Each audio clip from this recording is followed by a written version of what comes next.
Something world-shifting is happening behind the closed doors of reality labs. And if you think the Meta Quest 3 was the peak of VR, you are living in the past.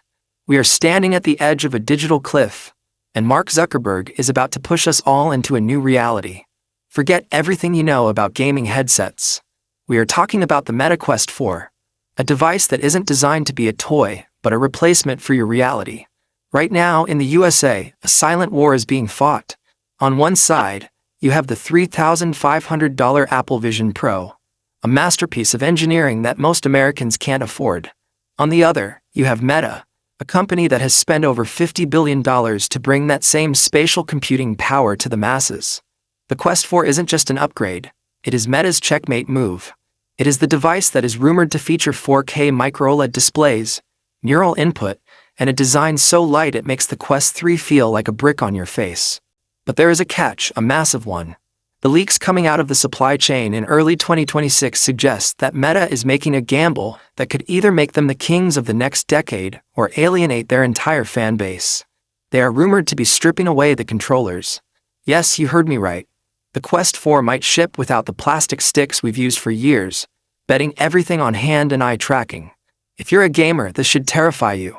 If you're a professional, this should excite you.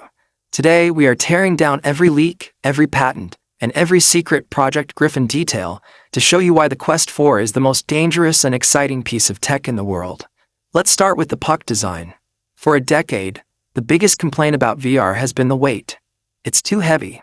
It ruins my neck. Meta's solution for the Quest 4? They are moving the brain.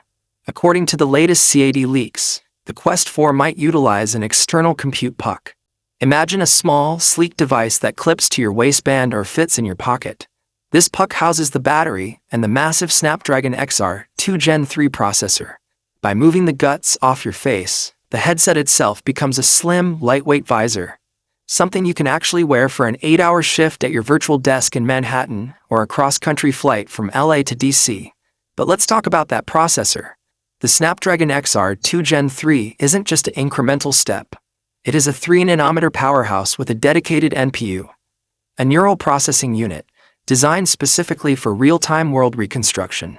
In the US, where mixed reality is the new buzzword, this is the holy grail.